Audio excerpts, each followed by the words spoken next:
Welcome to this explainer. Today, we are cracking open an absolute masterclass in ancient institutional design.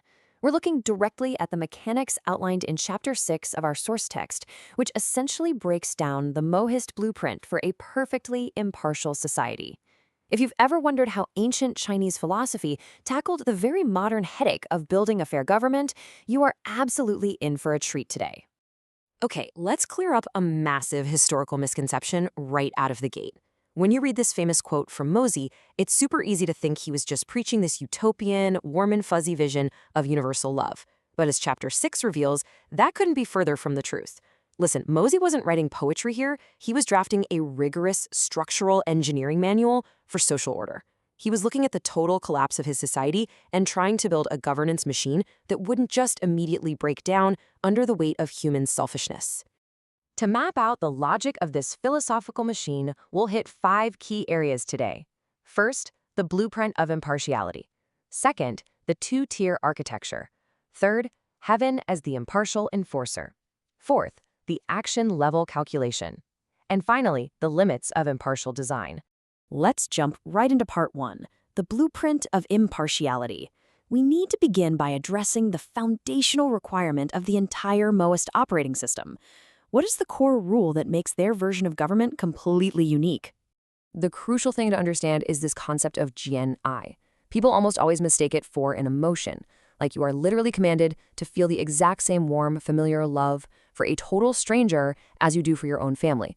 But actually, it's a rigid structural design requirement for governance. It operates at the institutional level. The Mohist practice required that a properly constituted court or administrative system must weigh the welfare of all affected parties equally. It literally defines what legitimate governance is. If an official prioritizes their own family's wealth over a starving community, they aren't just being a bad person. They are actively breaking the fundamental design specification of their office. So, how do you enforce a design like that? Well, the Mohists relied on a concept called fa. Now, I know later in history, fa comes to mean penal law or criminal statutes. But in this specific context, think of it as an exact calibrating tool. It's like a carpenter's square that defines a perfect right angle, or a compass that guarantees a perfect circle. Mohist fa is the objective standard used to define genuine official conduct. It doesn't tell you exactly what penalty to give a thief, it just tells you what the shape of perfect, impartial governance looks like, so you can accurately measure your actions against it. Moving on to part 2, the two-tier architecture. Let's see how that baseline rule builds into the core innovation of Chapter 6, because this is where the Mohist blueprint gets incredibly sophisticated. This points right to a modern Rawlsian parallel from our source text. It's the difference between justifying a practice as a whole and an individual action within it. And the wild part, the Mohists figured this out over 2,000 years ago. Basically, universal interest belongs at the top, defining the rules of the game. Meanwhile, particular interest belongs at the bottom, operating strictly within those rules. When the Mohists looked at the older, failing systems around them, they essentially diagnosed a massive architectural bug. They realized previous societies collapsed because they installed particular interests, like family loyalty or allegiance to a specific state, at the foundational practice level. Think about it. When you make helping your own family the very definition of a government office, you haven't just created a bad official. You've created an office that systematically demands nepotism. It inevitably corrupts the entire system because partiality is baked right into the foundation. The Mohist patch for this bug was honestly brilliant. Step 1, restructure governance so that universal interest, GNI, rules the top tier. Step 2, let particular interests operate harmlessly beneath those rules. You see, the Mohists were not asking people to stop caring for their aging parents or stop feeding their own kids. Not at all. Family ties remain perfectly legitimate. They are just safely subordinated. A Mohist official can absolutely care for their local community, but only insofar as it doesn't draw resources away from the greater aggregate benefit required by the impartial rules of their office. Which brings us to part 3, heaven as the impartial enforcer. We have to ask, how is this massive architectural blueprint validated and enforced? Who exactly is holding that carpenter's square to make sure the government is actually staying impartial? Unlike other philosophies that viewed heaven as just a silent natural pattern or some vague moral resonance, Mohist heaven has very, very explicit preferences. It acts as the ultimate impartial enforcer. It actively desires righteousness, and it absolutely hates when people harm one another. So, heaven acts as the practice-level justification for why this entire system should be adopted in the first place. It provides the ultimate cosmic endorsement. We use impartial offices because heaven is impartial, and heaven rewards measurable collective welfare. Now for part 4, the action-level calculation.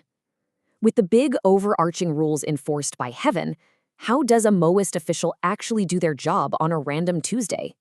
Well, at the action level, officials relied on a strict utilitarian calculation. It wasn't about abstract moral feelings. We are talking about cold, hard data. Maximize wealth, population, and order. Minimize poverty, underpopulation, and chaos. More fed people and less violence? That's good policy. It's as simple as that. It was an incredibly practical, metrics-driven approach to governance that evaluated every action by its concrete outcomes. But, and this is a really critical distinction that Chapter 6 makes clear, they were not constantly recalculating morality from scratch every single time they made a decision. A judge doesn't need to do a complex math equation to decide if punishing a thief maximizes global happiness, right? They just apply the impartially constituted rules of their office. They weigh the needs of all affected parties equally within the framework of their role. The calculation justifies the rules, and the rules guide the actions. Finally, we reach part 5, the limits of impartial design. Because, as we all know, no machine is completely perfect, which brings us to the ultimate vulnerabilities of the Mohist Blueprint. The deepest vulnerability of this entire blueprint, and critics definitely pointed this out, is an undeniable psychological reality. You can design the most perfectly impartial, mathematically balanced government office in the world, but at the end of the day, that office still has to be staffed by a human being. And human beings naturally possess partial feelings. We naturally care more about our own children than we do about total strangers. The Mohist system asked humans to act in a structurally impartial way that pushed hard against their very nature, requiring a sustained level of impartial motivation that is, quite frankly, incredibly difficult to maintain at scale. So I want to leave you with a profound question to chew on today about the limits of institutional design. If we build perfect rules, will our imperfect human nature always subvert them? Or can the right architecture actually guide us to be better? This tension between what an office requires and what a human being actually feels remains one of our greatest challenges even today. Thank you so much for joining me on this explainer, and until next time, keep questioning the architecture of the world around you.